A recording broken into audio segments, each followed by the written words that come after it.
দর্শক আপনারা দেখতেছেন যে বিএনপির সমাবেশ যেন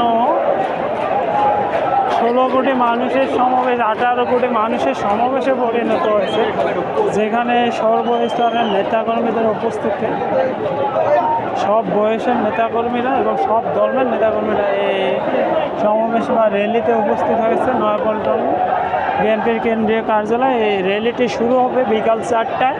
এই র্যালিটি কাকরাইল মসজিদ হয়ে, মৎস্য ভবন হয়ে, শাহবাগ চত্বর দিয়ে সরাসরি বাংলা মোটর হয়ে তেজগাঁয়ে গিয়ে এই র্যালিটি শেষ হবে এবং তারপরে মানিক মিয়া এভিনিউয়ে এই র্যালিটির চূড়ান্ত কার্যক্রম শেষ হবে বলে বিএনপির স্থায়ী কমিটির সদস্যরা জানিয়েছেন। এবং এই সমাবেশের র্যালিটি সারা বাংলাদেশের যত নেতাকর্মীরা এসেছে সবাই এই র্যালিতে অংশগ্রহণ করেছে। যুবদল, শ্রমিক দল, তাঁতি দল, ছাত্র দল, সব দলের নেতাকর্মীরা এই র্যালিতে অংশগ্রহণ করেছে। দর্শক আমরা আরও দেখানোর চেষ্টা করতেছি যে এই র্যালিটি ঢাকা শহরের মেন যে স্থানগুলি আছে সে স্থানগুলি পুরোটাই দখল করে নিয়েছে। এই র্যালিতে লক্ষ লক্ষ নেতাকর্মী এসেছে বিএনপির এই সমাবেশকে সাফল্যমণ্ডিত করার জন্য এবং দেশের বিভিন্ন প্রান্ত থেকে নেতাকর্মীরা ক্রমান্বয়ে আসা শুরু করে দিয়েছে। যেহেতু জুম্মার দিন, জুম্মার নামাজ শেষে লক্ষ লক্ষ নেতাকর্মী আসতেছে এবং আরও আসবে। এবং আমরা বিএনপির স্থায়ী কমিটির সদস্য এজেড জাহিদ খানের মাধ্যমে জানতে পারছি যে তিনি বলেছেন এটা জনসমুদ্রে পরিণত হবে এই বিএনপির র্যালিটি।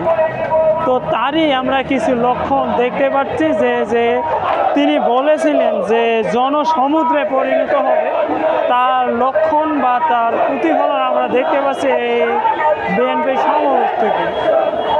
বিএনপির নেতাকর্মীর উপস্থিতি দেখে আমরা বুঝতে পারতেছি যে তার কথার প্রেক্ষিতে এটা জনসমুদ্রে পরিণত হয়েছে।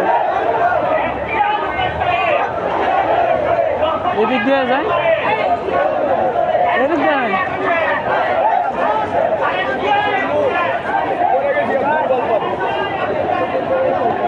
দর্শক আমরা দেখতে পাচ্ছি যে তাঁতি দল হয়তো এ ভাইয়া কানাই গো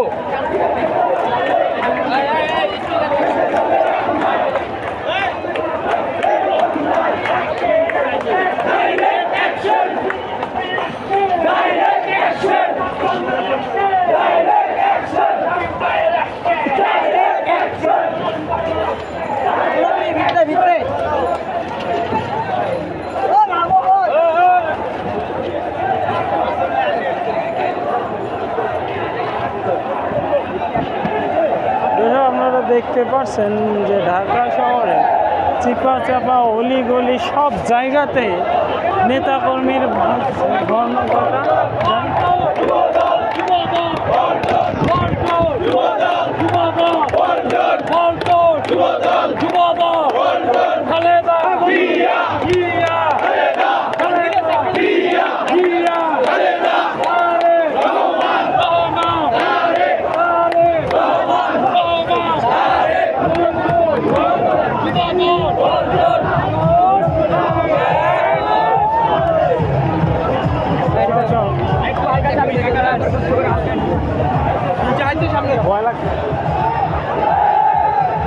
দর্শক বিএনপির নেতাকর্মী তো পুরো ঢাকায় যেন ব্লকে পরিণত হয়েছে। আমরা যত দূরে চোখ যাচ্ছে বা যত দূরে হাঁটতেছি শুধু বিএনপির নেতাকর্মীদের উপস্থিতি বা তাদের অবস্থান।